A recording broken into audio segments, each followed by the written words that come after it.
Nikaze cyane mu kiganiro cy'uyu munsi muri kumwe nanjye Natasha Kiza nkaba mbagezaho video zubaka urukundo aho kugira ngo rusenyuke. Niba uri mushya rero gumana nanjye kandi wibuke ukore subscribe usige izina ryawe kugira nzagusuze muri video y'ubutaha. Uyu munsi rero ndashaka kugira ngo mbereke ibimenyetso 10 gusa bizakwereka yuko umuntu muri kumwe muri makeya agukunda by'ukuri cyangwa se niba ibintu bimurimo. Ushaka kuba wicara wibaza utese koko ibintu biba bimurimo cyangwa muri mu mikino. So ndakwereka ibimenyetso 10 ndabiguha muri detaye kugira ngo ugende umunonosora buhoro buhoro umaking sure yuko koko uyu muntu atarimo araguteshereza umwanya. Iki ni ikintu kizakwereka yuko akwishimiye cyane iyo umwumva ari kuvuga ijwi ryoroshye cyangwa se ukabona yuko rijemo ikintu base ya indi y'abasore iyo bari gutereta. Iyi ni sinye simusiga iyo ijwi ritangiye guhinduka uzapaying attention mu gihe ari kuganiriza abandi ese ijwi akoresha n'ijwi arimo aragukoreshaho birasa. So niba ubona yuko ijwi rye rihinduka mu gihe ari kukuganiriza icyo ni ikimenyetso cyiza cyane. Ese uyu muntu araseka cyangwa se akaba yishimye iyo ari iruhande rwawe. So icyo rero ni ikimenyetso simusiga muri makeya kikwereka yuko akwishimiye. Ikindi ahangaha uzasanga yuko uyu muntu afite ni ukugutega amatwi iyo urimo uravuga cyangwa se urimo uramuvugisha. Ntiyihutira kuvuga, aratuza muri makeya agatega amatwi ibyo uri kuvuga kugeza urangije kugira ngo amaking sure yuko ibyo wavuze yabyumvishije kandi ari kugusubiza ibintu yatekerejeho. Ikindi ahangaha uzasanga uyu muntu yibuka cyane ibintu ushobora kuba mwaraganiriyeho cyane mu gihe cyashize cyangwa se mu gihe wari utangiye kumuvugisha. Urabona yuko ibintu wamubwiye kera uzasanga uyu muntu muri makeya abizi cyangwa se abikugarurira mu maso yawe kuko uri umuntu w'akamaro imbere ye. Aho niho umenya yuko umuntu ibintu bimurimo 100%. Ikindi ahangaha uzasanga yuko usanga muri make ari open cyane, usanga umubiri we usa nkaho uri relax iyo arimo arakuvugisha. Muri makeya usanga ikintu cya mbere kibikwereka arakwitegereza, ahagarara imbere yawe amaso akakurebamo akana ko mu jisho.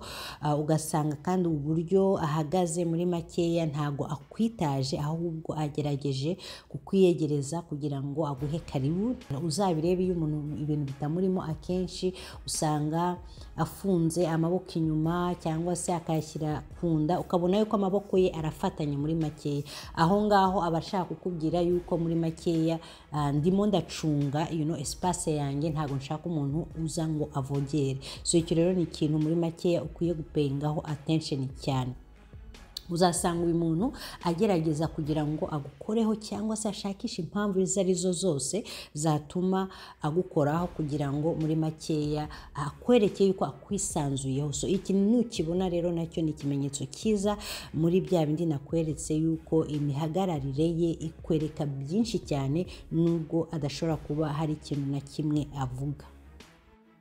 Uzasanga uyu muntu muri makeya afite ikintu cy'ubwitange budasanzwe aho ashaka kugira ngo atangire buri kintu cyose muri uwo mubano wawe. Aho usanga niba ucecetse azatangira ikiganiro, amaking sure yuko message zawe zisubiza, amaking sure yuko akuganiriza bihagije. Muri makeya ashakisha uburyo yatuma muhura. Urugero akavuga ati reka turebe niba ari kuwa gatandatu cyangwa muri weekend turebe ko twakwicara ahantu hamwe twafata akantu. Mbese arashaka kugira ngo spendinge umwanya hamwe nawe. Ibi bintu niba bimuranga rero nikikwereka yuko arimo arakwiyumvamo 5 kuri 5.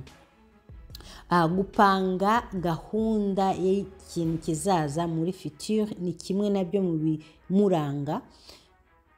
Haba nko gusohoka, haba se nko kujya kureba umuntu, kujya gusura abantu, kujya kureba ahantu runaka. So uyu muntu agerageza akaguha umwanya uhagije, date runaka kugira ngo ube witegura kugira ngo icyo gihe muri make nikigera utazahungabana uvuga uti kuki utanteguje. So agira gahunda iri ku murongo. uyu muntu uzasanga arangwa no kugira ubwitange buri ku rwego rwo hejuru cyane, aho yumva yuko akeneye kuguhora iruhande mu gihe ukeneye ubufasha ubwo ari bwo bwose, haba ari ubuzima busanzwe cyangwa se ubuzima ukeneye amafaranga, aragerageza muri make akakuguma iruhande. Si ukuryoshya gusa, ahubwo amakinga sure yuko umeze neza mu nguni zose. Kandi ahangaha uzasanga gutungura cyane n'impano zitandukanye, aho ubona yuko surprise ze ni ikintu muri make yagize nk'intego, aho iyo aje ntago mubura kuba ufite akantu gashya runaka, akantu gatoya ashobora kuba yakuzanira, yakuha. So ubona yuko abikora bivuye ku mutima kandi yishimye cyane. So impano no kwitanga ni bimwe mu bintu muri makeya bimuranga. Ikindi ahangaha uzasanga uyu muntu ari umuntu ugusapotinga cyane mu marangamutima yawe. Uzabirebe kenshi iyo urimo uragenda uhura n'ibintu bikuvunnye cyangwa se ibintu bikubabaje, uzasanga uyu muntu ntago agutererana, ntago akumva ngo aterere iyo ngiyo, ahubwo akoresha uburyo bwose ashoboye kugira ngo amakinge sure yuko umeze neza, cyangwa se niba hari icyo yagukorera, icyo yakora icyo ari cyo cyose cyatuma amarangamutima yawe yongera kuba stable, asubira aho iyo unezerewe. Niyo ntego y'uwo muntu, ntago muri make yagutererana. Uzasanga uyu muntu akumva cyane kandi agushyigikira, ntago gusa yumva yuko waba uri mu gahinda gusa, ahubwo no mu gihe cy'ibyishimo uzasanga toujours aba ari iruhande rwawe. Agerageza uko ashoboye kose kugira ngo yongere azamure morale muri wowe, yumve yuko umerewe neza. Uyu muntu uzasanga afite kalite yo kuba organize, amagambo ye toujours ahura n'ibikorwa bye. So agira ikintu cyo guhozaho, ntago ari wa muntu ukubwira ikintu uyu munsi ejo ukabona ko gihindutse. So amagambo ye toujours uzasanga ahura n'ibikorwa bye, cyangwa se words with actions. Icyo yiyemeje aragikurikirana. Uzasanga kalite ye muri make, amagambo ye cyangwa se ibikorwa bye ntago apfa gutuma bipfa ubusa. Aho umuntu amugaya uzasanga akenshi ari wa wundi uvuga mbese icyo yavuze cyose akagishyira mu bikorwa. Ntabwo ari wa wundi ukubwira ati tuzabonana samedi yagera akaguhamagara ati gahunda zahindutse, nagize ibintu byinshi, nagize akazi kenshi. Mbere yuko abivuga nuko aba yabipanze kandi akabishyira muri gahunda. So ntago yica gahunda n'umunsi n'umwe, cyangwa se ikintu yagusezeranyije ubone yuko muri makeya ntago agisize mu bikorwa. Uzasanga they show up when they say they will. Iki ni ikintu usanga kibaranga cyane 5/5. Ikindi kintu ahangaha, kuvugisha ukuri ni ibintu usasanga bibaranga 5/5. Bari honest, bari donc open. Usanga bakubwira ibibatera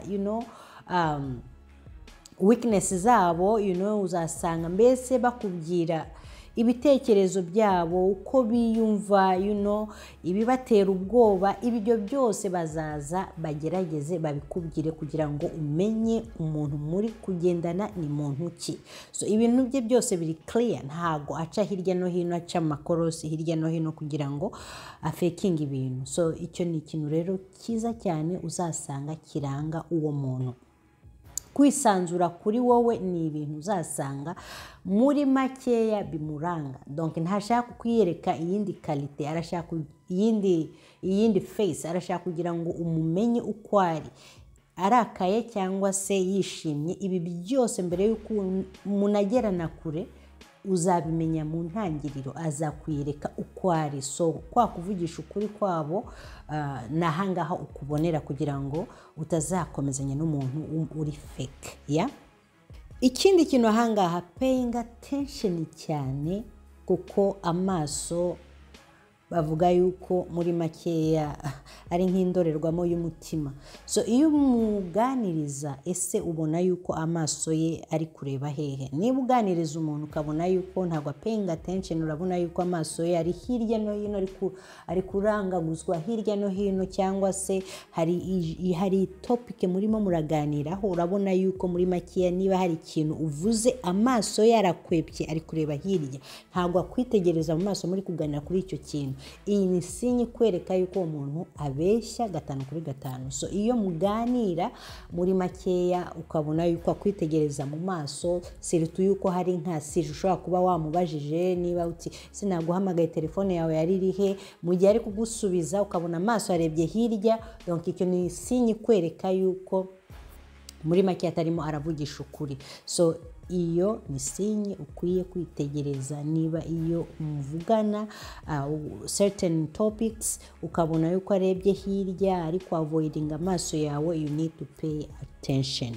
Ikintu cya nyuma ahangaha ngiye gusorezaho ibikorwa bye bikwereka ko uri uw'agaciro mu buzima bwe. Yes, no matter what ibyo gukorera byose toujours uhita wibona yuko uri priorite mu buzima bwe.